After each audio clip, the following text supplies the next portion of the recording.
नमस्कार दोस्तों, कैसे आप सब। उम्मीद करते हैं आप सब अच्छे से होंगे, अपने स्टडी को कंटिन्यू करेंगे। दोस्तों, इस वीडियो में हम लोग पढ़ने वाले हैं lower PCS MCQ practice set, और ये जो है प्रीवियस ईयर के क्वेश्चन पेपर है, और इसको हम लोग एक एक करके सॉल्व करेंगे। तो चलिए शुरू करते हैं बिना किसी देरी के। यहाँ पे सबसे पहले तो हम बात करेंगे कि हम्म,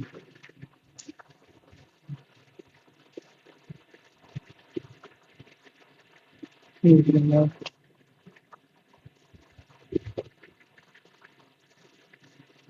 हाँ, इसमें हम लोग जो है 31 से 100 क्वेश्चन सॉल्व करने वाले हैं। और ये आपके जीके और जीएस के रहने वाले हैं। इसमें यूपी जीके है, यूपी जीके है और जीएस है, और साथ में यहाँ पे कुछ इंडियन जीके और पॉलिटी वगैरह है। ठीक है दोस्तों, तो चलिए यहाँ पे शुरू करते हैं हम लोग। अब यहाँ पे थोड़ा सा हम कैटेगराइज की बात करें तो हमने क्या किया, इसमें सेक्शन बना लिया। क्या किया है, सेक्शन बना लिया। जैसे यहाँ पे कंप्यूटर और आईटी इंफॉर्मेशन टेक्नोलॉजी के कुछ क्वेश्चंस हैं।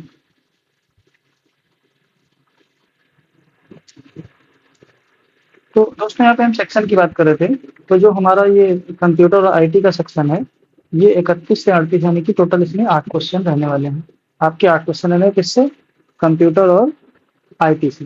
ठीक है, तो आगे बढ़ते हैं। अब इसमें कंप्यूटर आईटी में देख लेते हैं। पहले स्टोरेज डिवाइस और ब्लॉक डिवाइसेस से है। उसके बाद कंप्यूटर फुल फॉर्म है, इसमें एसएसडी सीआरटी बायोस है। नेटवर्किंग प्रोटोकॉल और ट्रांसपोर्ट लेयर है, और जहाँ पे वायरलेस संचार और नेटवर्क तकनीक है। चलिए आगे बढ़ते हैं। सबसे पहला यहाँ पे पहला क्वेश्चन कह रहा है कि निम्न में से कौन सा ब्लॉक डिवाइस नहीं है। तो option A CD ROM, floppy disk, RAM और हार्ड डिस्क। तो दोस्तों, यहाँ पे अगर हम ब्लॉक डिवाइस की बात करें तो आपकी जो सीडी रोम है, फ्लॉपी डिस्क है और हार्ड डिस्क है, ये सब क्या है, ये ब्लॉक डिवाइस है। और जो आपका रैम है, ये ब्लॉक डिवाइस नहीं है। तो इसका जो आपका राइट आंसर होगा ये बी होगा, कि जो रैम है ब्लॉक डिवाइस नहीं है। और अगर हम रोम, सीडी रोम की बात करें तो इसका फुल फॉर्म क्या होता है, इसका फुल फॉर्म होता है compact disc read only memory. थोड़ा सा राइटिंग दोस्तों गड़बड़ है, आप लोग यहाँ पे समझने का प्रयास करिएगा। अगला क्वेश्चन कह रहा है कि एसएसडी का पूर्ण रूप यानी कि फुल फॉर्म ऑफ एसएसडी। तो यहाँ पे है स्टेट सीक्वेंस ड्राइव, बी है स्टेट सॉलिड ड्राइव, और सी है सॉलिड स्टेट ड्राइव, और डी है सीक्वेंस स्टेट ड्राइव। तो अगर हम फुल फॉर्म की बात करें तो इसका फुल फॉर्म होता है सॉलिड स्टेट ड्राइव। क्या होता है, solid state drive.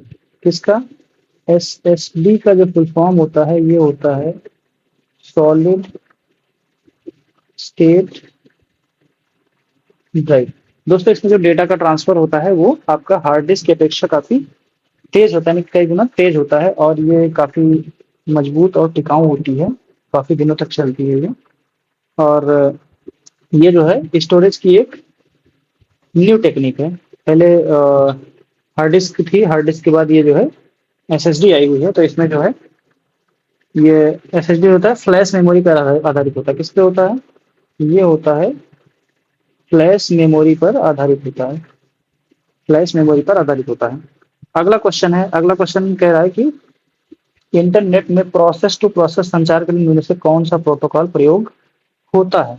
Option A है network layer protocol, option B है data link layer protocol, C है एप्लीकेशन लेयर प्रोटोकॉल, और डी है ट्रांसपोर्ट लेयर प्रोटोकॉल। तो इसका जो राइट आंसर है ये है D, transport layer protocol. Transport layer protocol के तहत ही प्रोसेस टू प्रोसेस संचार का प्रयोग किया जाता है। तो यहाँ पे इसका राइट आंसर होगा ये आपका डी।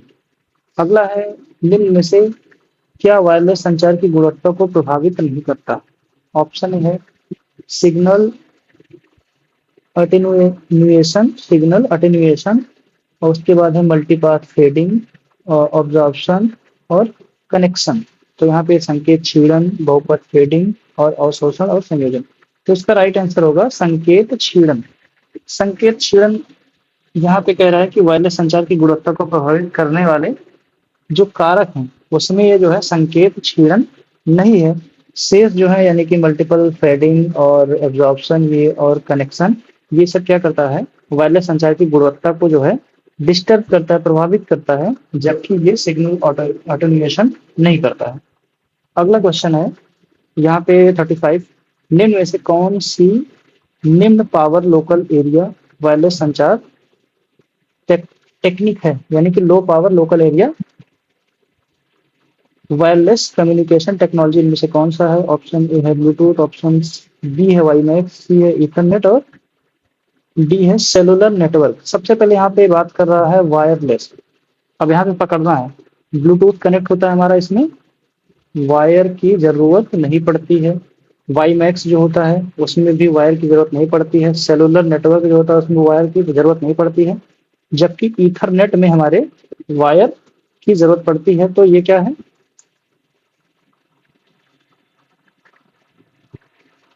इनमें से कौन सी पावर लोकल एरिया वायरलेस संचार टेक्निक है? तो इसका जो राइट आंसर होगा वो ईथरनेट होगा। ईथरनेट जो है लोकल एरिया नेटवर्क पर कार्य करने वाली वायरलेस संचार तकनीक है।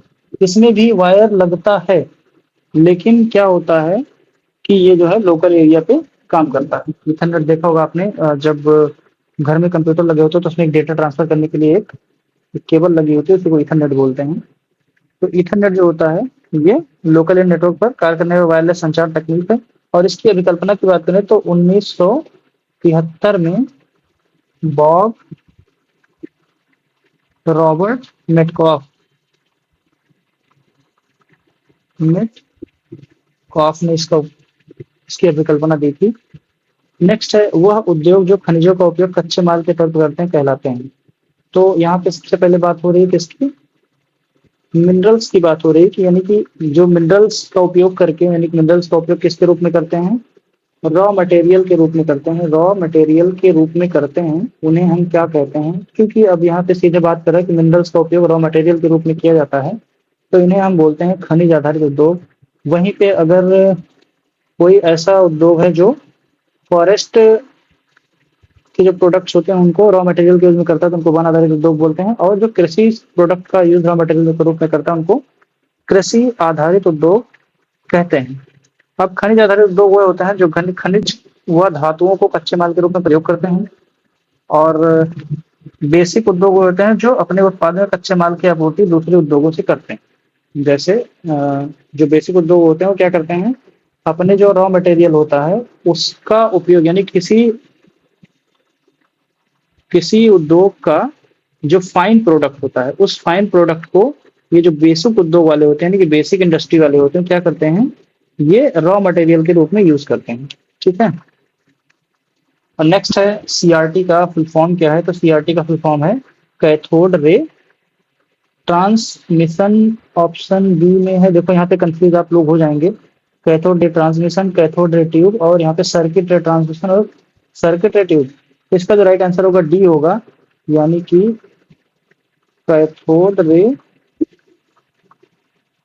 ट्यूब। ठीक है। अब कैथोड रे ट्यूब की बात करें तो जो कैथोड रे ट्यूब है ये वीडियो सिग्नल के रूप में वीडियो सिग्नल के रूप में इमेज का निर्माण करता है। किसका निर्माण करता है? इमेज का। किसके रूप में? वीडियो सिग्नल के रूप में इमेज का निर्माण करता है। और ये एक प्रकार का वैक्यूम ट्यूब होती है। वैक्यूम ट्यूब होती है और जिसके माध्यम से इलेक्ट्रॉन गन, यानी कि जो वैक्यूम ट्यूब होता है ये इलेक्ट्रॉन के माध्यम से जो इलेक्ट्रॉन बीम फॉस्फोरेंट इलेक्ट्रॉन गन के माध्यम से जो इलेक्ट्रॉन बीम होती है वो फॉस्फोरेंट सतह से टकराती है। और ये जो पूरी सीआरटी की कार्यप्रणाली है ये इलेक्ट्रॉन पुंज पर निर्भर करती है। ठीक है। अगला क्वेश्चन इनमें से क्या बायोस की भूमिका का वर्णन करता है? सबसे पहले हम बायोस का फुल फॉर्म कंफर्म करेंगे, तो इसका फुल फॉर्म होता है बेसिक इनपुट आउटपुट सिस्टम। इसका फुल फॉर्म होता है बेसिक इनपुट आउटपुट सिस्टम। और इसका जो मुख्य काम होता है, सबसे पहले ऑप्शन चेक करते हैं, डायनेमिक वेब एप्स और execute from ROM on power on. और नेक्स्ट है ग्राफिकल डेटा और नेक्स्ट है यानी कि डी ऑप्शन है मोबाइल ऑपरेटिंग सिस्टम। तो इसका जो राइट आंसर होगा execute from ROM on power on. जब हम कंप्यूटर का पावर ऑन करते हैं तो जो वो रोम होता है वो एग्जीक्यूट होता है बायोस के माध्यम से ही। ठीक है, तो यहाँ पे ये बायोस के माध्यम से जो रोम होता है वो एग्जीक्यूट होता है। चलिए अब हम आगे बढ़ते हैं। अब हम बात करेंगे 39 से 73 क्वेश्चन जो है हमारे अब यहाँ पे कोर जीके और जीएस के रहने वाले हैं। इसमें आपको ज्योग्राफी पढ़ना है, हिस्ट्री पढ़ना और पॉलिटी पढ़ना है। ज्योग्राफी की बात करें तो इसमें आप भौतिक भूगोल पढ़ेंगे, माउंटेन्स पढ़ेंगे और कोयला और खनिज पढ़ेंगे। वहीं पे अगर हम इतिहास की बात करें तो इतिहास में आपका दो पार्टीशन है, और एक है इसमें एंशियंट और मिडिवल हिस्ट्री, और नेक्स्ट में है आधुनिक स्वतंत्रता संग्राम और सत्याग्रह। यानी कि यहाँ पे जो मूवमेंट्स थे, सत्याग्रह आंदोलन वगैरह, और इसमें एंशियंट और मिडिवल हिस्ट्री को हम पढ़ेंगे। नेक्स्ट है भारतीय राज्य व्यवस्था, यानी कि पॉलिटी के अंतर्गत हम भारतीय राज्य व्यवस्था और संविधान की अनुसूचियों को हम लोग कवर करेंगे। चलिए क्वेश्चन शुरू करते हैं। सबसे पहले कह रहा है कि भ्रंशोत्थ पर्वतों में निम्नतर खंड होते हैं। ठीक है, सबसे पहले हम बात करते हैं भ्रंशोत्थ पर्वतों में निम्नतर खंड होते हैं। हिमनद होता है ऑप्शन ए, ऑप्शन बी है नन ऑफ दीज, सी है हॉर्स और डी है गार्वेन यानी कि द्रोणिका। तो इसका जो राइट आंसर होगा वो सी यानी कि हॉर्स्ट। अब हम समझते हैं कि हॉर्स्ट क्या होता है। तो जब दो भ्रंशोत्थ जो पर्वत होता है उसके बीच का स्तंभ यथावत रहे और किनारे का स्तंभ नीचे धस जाए। जैसे मान लो ये पर्वत है, ठीक है, ये, ठीक है, अब इसमें क्या हुआ, ये नीचे धंस जाए, ये नीचे धंस जाए, ये अपने आप ऐसे रहे, तो ये कुछ इसका स्ट्रक्चर ऐसे बनेगा, ऐसे बनेगा, ऐसे। ठीक है, ये नीचे चला है, ये अपनी जगह पे ऐसे बना हुआ है। तो इसको हम लोग क्या बोलते हैं, इसको हम लोग बोलते हैं ब्लॉक माउंटेन। क्या बोलते हैं, इसको बोलते हैं ब्लॉक माउंटेन यानी कि वलित पर्वत। क्या बोलते हैं इसको, वलित पर्वत बोलते हैं। ठीक है, और जैसे इसके उदाहरण हैं सतपुड़ा हो गया, और जर्मनी का ब्लैक फॉरेस्ट, जर्मनी का ब्लैक फॉरेस्ट, ये जो है ये आपके, और एक है वॉसजेस, वॉसजेस, वॉसजेस पर्वत जो है, और पाकिस्तान का सॉल्ट रेंज, पाकिस्तान का सॉल्ट रेंज हो गया, और यूएसए का वासाज रेंज हो गया, यूएसए का वासाज रेंज, वासाज रेंज, और Sierra Nevada, Sierra Nevada, Sierra Nevada, ये सब क्या है, ये ब्लॉक पर्वत के उदाहरण है। जबकि इसका अपोजिट क्या है, दो भ्रंशों के किनारों का स्तंभ यथावत रहे, दो भ्रंशों के किनारों का स्तंभ जो होता है, यानी कि ऐसे अगर मान लो तीन स्तंभ हैं, ये यथावत रहें, क्या, किनारे जो हैं वो यथावत रहें, और बीच का स्तंभ ऊपर उठ जाए। ये ऐसे है, यहाँ पे ये ऐसे था, लेकिन ये ऊपर वाला पार्ट ये उठ जाए। ठीक है, तो इसको क्या बोलते हैं, इसको हॉर्स्ट पर्वत बोलते हैं, इसको हॉर्स्ट पर्वत बोलते हैं। और इसका उदाहरण है जर्मनी का हॉर्स्ट पर्वत, जर्मनी का हॉर्स्ट पर्वत जो है वो हॉर्स्ट पर्वत का एग्जाम्पल है। नेक्स्ट है लौह अयस्क का महत्वपूर्ण खदान कुद्रेमुख। लौह अयस्क की जो महत्वपूर्ण खदान कुद्रेमुख, कुद्रेमुख, ये कहाँ पर स्थित है। Option A Andhra Pradesh, option B है मध्य प्रदेश, ऑप्शन सी है केरल, ऑप्शन डी है कर्नाटक। तो इसका जो राइट आंसर होगा ये कर्नाटक होगा। जो कुद्रेमुख है ये कर्नाटक में है, और इसका जो है KIOCL, KIOCL, और इसका जो गठन हुआ था ये हुआ था 2 अप्रैल 1976। दोस्तों आप कमेंट करके बताएं कि 2 अप्रैल 1976 को इंडिया में किसकी गवर्नमेंट थी। तो केएसएल यानी कि Kudremukh, Kudremukh iron ore, iron ore company limited, company limited, ये है KIOCL का फुल फॉर्म। और आपका जो ये कुद्रेमुख जो अयस्क की महत्वपूर्ण खदान है ये आपकी कर्नाटक में स्थित है। नेक्स्ट है, निम्नलिखित में से कौन सा उद्योग टेलीफोन, कंप्यूटर आदि का निर्माण करता है? ऑप्शन ए है इंफॉर्मेशन टेक्नोलॉजी, बी है इस्पात, सी है एल्यूमीनियम और डी है इलेक्ट्रॉनिक। ठीक है, तो यहाँ पे कौन सा उद्योग? तो आपका जो इलेक्ट्रॉनिक उद्योग है, आपका जो इलेक्ट्रॉनिक उद्योग है, वो क्या करता है? वो टेलीफोन और कंप्यूटर आदि से संबंधित वस्तुओं का निर्माण करता है। और अगर हम बात करें कि दुनिया में सबसे जो है लीडिंग इलेक्ट्रॉनिक्स कंपनी कौन-कौन सी हैं, तो आपकी हो जाएँगी सैमसंग, सैमसंग है, एक है हुआई है, उसके बाद एप्पल है, सोनी है और ऐसी भी और सारी कंपनियां हैं। नेक्स्ट है, निम्न श्रेणी का भूरा कोयला कहलाता है? ऑप्शन ए है मैग्नेसाइट, बी है लिग्नाइट, सी है बॉक्साइट और डी है लिमोनाइट। कह रहा है कि ब्राउन कोल इज कॉल्ड, निम्न श्रेणी का भूरा कोयला क्या कहलाता है? तो यहाँ पे आपका राइट आंसर होगा ये लिग्नाइट। बॉक्साइट की तो बात ही नहीं करेंगे, बॉक्साइट जो है एल्यूमिनियम का क्या होता है? अयस्क होता है। एल्यूमिनियम का अयस्क होता है। तो जो कोयला क्या होता है? एक काला या भूरा तलछटी चट्टान है जिसमें कार्बन और हाइड्रोकार्बन कार्बन और हाइड्रोकार्बन क्या होते हैं? हाईली क्वांटिटी में पाए जाते हैं और इनको जो है एक गैर नवीकरणीय यानी कि नॉन रिन्यूएबल एनर्जी के रूप में कोयले को कंसीडर किया जाता है। और इसके 4 प्रकार होते हैं। कोयला जो होता है, कोयले का 4 प्रकार। सबसे पहले एंथ्रेसाइट, नेक्स्ट है आपका बिटुमिनस, बिटुमिनस, उसके बाद पीट या भूरा कोयला, पीट या भूरा कोयला और अगला है लिग्नाइट। क्या है? लिग्नाइट। वहीं पे अगर हम बात करें तो कोयले की श्रेणी जो होती है उसमें उपस्थित कार्बन की मात्रा और उसमें जो आपकी हीट इफिशियंसी होती है उसके आधार पर जो कोयला होता है उसकी गुणवत्ता को मापा जाता है।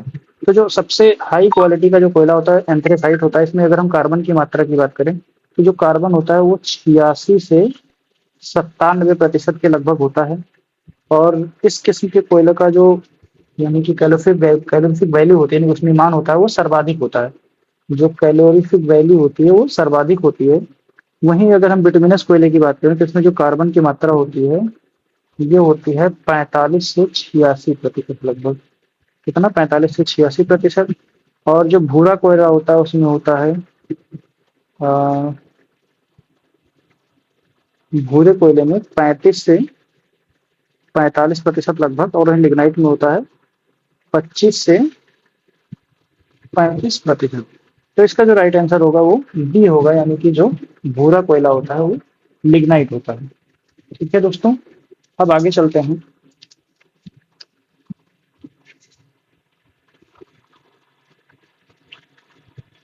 भारत के उत्तरी पश्चिमी भाग में शीतकाल में वर्षा का क्या कारण है? जो भारत का अगर हम यहाँ पे मैप बनाएं जैसे,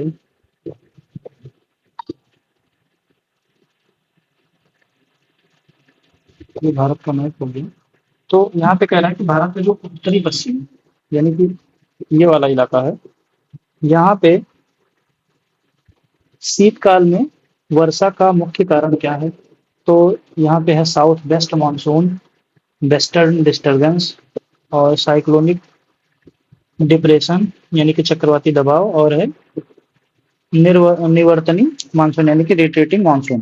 तो इसका जो राइट आंसर होगा ये है वेस्टर्न डिस्टर्बेंस की वजह से यहाँ पे बारिश होती है। जब पश्चिमी विक्षोभ के कारण यहाँ पे शीतकालीन वर्षा होती है यानी कि शीत ऋतु के दौरान सूर्य के दक्षिणायन होने के कारण, सूर्य का जब दक्षिणायन होता है तब भूमध्य सागर से आने वाली जो भूमध्य सागर से आने वाली पछुआ हवाएं हैं वो दक्षिण की तरफ मुड़ जाती हैं। कहाँ पे? दक्षिण की तरफ मुड़ जाती है जिसके फलस्वरूप हिमालय का कुछ भाग पर हिमपात तथा भारत के उत्तरी पश्चिमी राज्यों में क्या होती है? वर्षा होती है। इसका राइट आंसर होगा ये पश्चिमी विक्षोभ। उसके बाद अगला है मालविका अग्निमित्रम पुस्तक किसने लिखी? तो यहाँ पे ऑप्शन है भारवी, बी है दंडी, सी है भास और डी है कालिदास। तो यहाँ पे जो माल माल मालविका मित्रम जो पुस्तक है ये कालिदास ने लिखी। मालविका मित्रम जो पुस्तक है कालिदास ने लिखी। अगर वहीं पे हम बात करें कि जो भारवी हैं तो उन्होंने लिखा था किरातार्जुनीयम। क्या लिखा था? किरातार्जुनीयम। भास ने लिखा है। भास का नाम है, महाकवि भास बोलते हैं, लिखा ना स्वप्नवास दत्ता। स्वप्नवास दत्ता।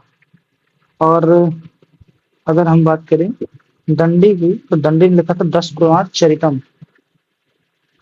10 कुमार चरितम। अगला है शुष्क मृदा का इकाई।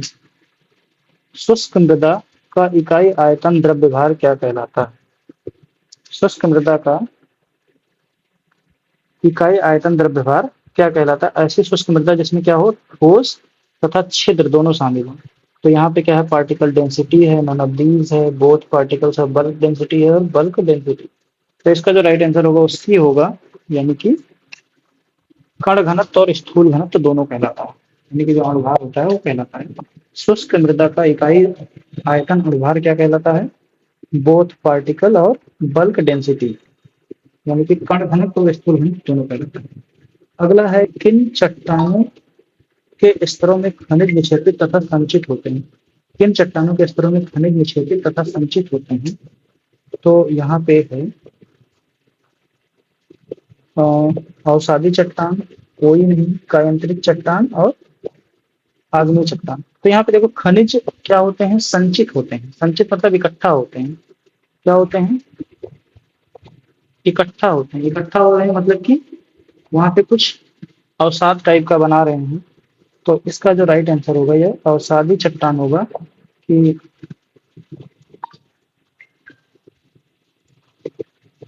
अब यहाँ पे अगर हम बात करें चट्टानों का जो वर्गीकरण है, चट्टानें 3 प्रकार की होती हैं। कौन कौन सी? सबसे पहले यहाँ पे आग्नेय चट्टान, आग्नेय चट्टान, उसके बाद आती है अवसादी चट्टान और सादी चट्टान, और अगला है रूपांतरित या इनको कायांतरित बोलते हैं। रूपांतरित या कायांतरित चट्टान बोलते हैं। और जो अवसादी चट्टान होती है इनका जो निर्माण होता है, अवसादी चट्टान का निर्माण होता है इनके और इनके अपदय और अपक्षय और अपादन के कारण होता है। और जितने भी जैविक अवशेष होते हैं इन चट्टानों के तलहटी में पाए जाते हैं। अगला क्वेश्चन है, अब यहाँ पे हम बात करते हैं देशांतरण, यानी कि माइग्रेशन से, जो माइग्रेशन होता है यानी कि पलायन होता है, वहां से कहाँ की आबादी की संख्या विस्तार और संयोजन को बदल गई। मान लो ये है ए है और ये है बी। मान लो ये राज्य ए है और ये किसी शहर का राज्य बी, मतलब सॉरी किसी राज्य का शहर ए है और किसी राज्य का शहर बी।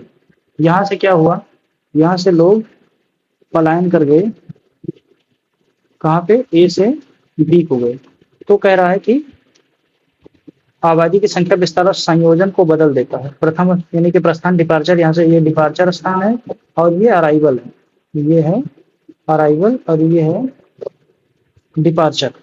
तो कह रहे हैं जब यहाँ से लोग पलायन करके यहाँ जाएंगे तो कहाँ की संख्या विस्तार और संयोजन को बदल देंगे। तो सबसे पहले यहाँ कह रहे प्रस्थान क्षेत्र कोई नहीं, और डिपार्चर और अराइवल दोनों, और अराइवल। अब देखो सीधी समझने वाली बात है, अगर यहाँ से लोग जाएंगे यहाँ पे तो यहाँ भीड़ जमा होगी, यहाँ का क्षेत्र खाली हो जाएगा। तो यहाँ पे भी संख्या में और विस्तार में परिवर्तन, और यहाँ की भी संख्या में और विस्तार में परिवर्तन। यहाँ पे डेंसिटी बढ़ी, यहाँ पे घटी। तो इस प्रकार इसका राइट आंसर होगा सी, यानी कि डिपार्चर और अराइवल दोनों एरिया क्या होंगे, इसमें डिस्ट्रीब्यूशन और कंपोजिशन में परिवर्तन होगा। फिर अगला क्वेश्चन है, लंदन से इंडियन सोशियोलॉजिस्ट का प्रकाशन किसने किया? ऑप्शन ए दादा भाई नौरोजी, ऑप्शन बी है श्याम जी कृष्णा वर्मा, ऑप्शन सी है उधम सिंह और ऑप्शन डी है मैडम कामा। तो इसका जो राइट आंसर होगा ये बी होगा, यानी कि श्याम जी कृष्णा वर्मा। श्याम जी कृष्ण वर्मा इन्होंने क्या किया था, लंदन से इंडियन सोशियोलॉजिस्ट एक पत्रिका थी उसका इन्होंने प्रकाशन किया। इसका जो उपशीर्षक था, उपशीर्षक का नाम था an organ of freedom. An organ of freedom. और राजनीतिक, सामाजिक और ये मतलब धार्मिक सुधार पर आधारित थी। इसे लंदन में भारतीय समाज शास्त्री श्याम जी कृष्ण के द्वारा प्रकाशित किया गया। इन्होंने लंदन में भारतीय गृह समाज शासन के गठन का भी नेतृत्व किया।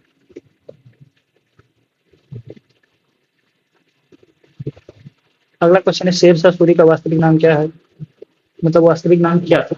शेरशाह सूरी तो उसने अपना नाम बाद में रखा है, तो इस नाम से पहले उसका नाम वास्तविक नाम क्या था? ऑप्शन ए है बरीद, बी है फैजल, सी है फरीद और डी है फारूक। तो इसका राइट आंसर होगा सी।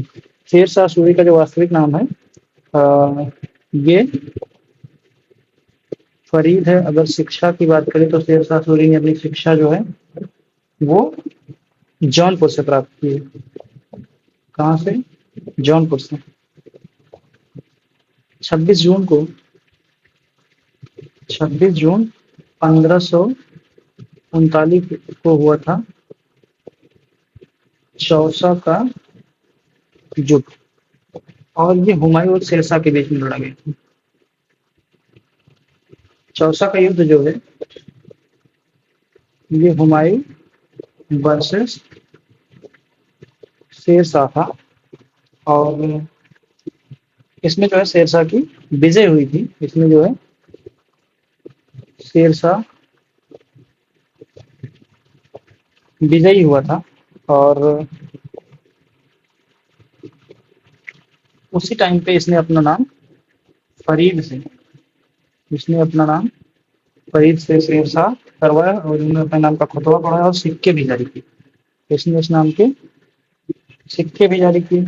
उसके बाद फिर 17 मई 1540 को 17 मई 1540 को हुआ था बिलग्राम का युद्ध। और बिलग्राम के युद्ध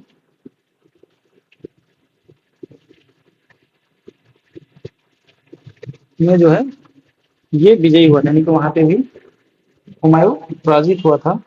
और जब इसकी मृत्यु की बात करें तो 22 मई 22 मई 1545 में इसकी मृत्यु हुई थी।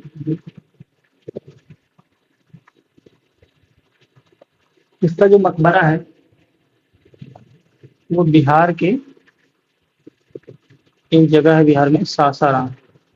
तो बिहार के सासाराम में इसका मकबरा बना हुआ है। नेक्स्ट है 1556 में पानीपत का द्वितीय युद्ध किसके मध्य लड़ा गया? ऑप्शन है अकबर और राणा प्रताप, बी है अकबर और भारमल, सी है अकबर और हुमायूं, और डी है अकबर और उदय सिंह। तो इसका जो राइट आंसर है 1556 में पानीपत का द्वितीय युद्ध जो था वो अकबर और हेमू के मध्य लड़ा गया था। अकबर वर्सेस हेमू के मध्य लड़ा गया था। अब हम बात करते हैं पानीपत का प्रथम युद्ध। ये है पानीपत का प्रथम युद्ध जो लड़ा गया था ये 21 अप्रैल 1526 में बाबर और इब्राहिम लोदी के मध्य पानीपत का द्वितीय युद्ध लड़ा गया 5 नवंबर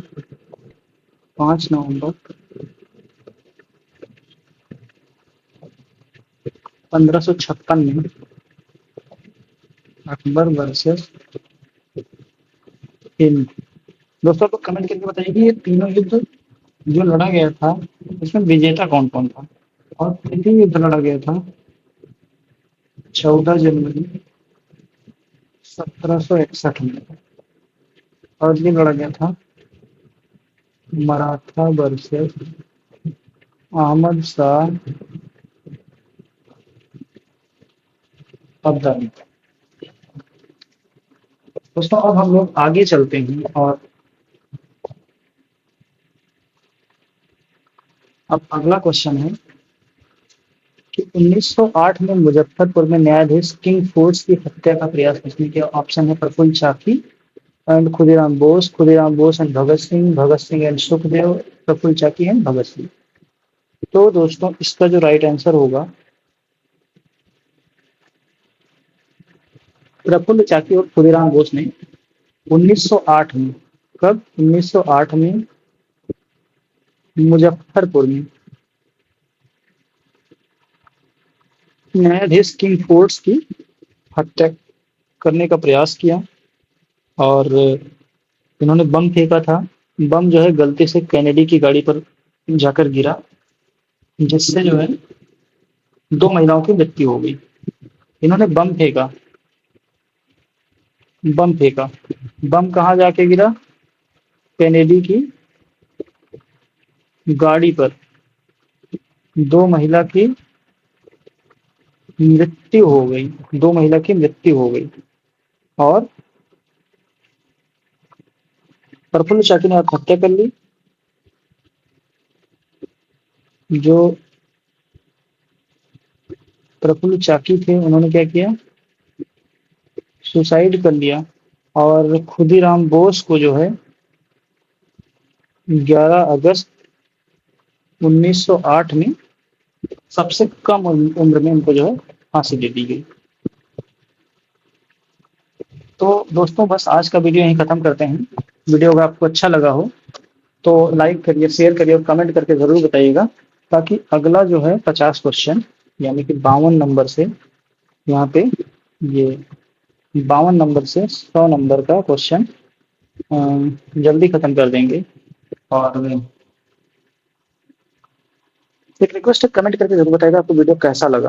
वीडियो अच्छा लगा हो तो लाइक जरूर करिएगा, अपने दोस्तों को शेयर भी करिएगा। बस आज के लिए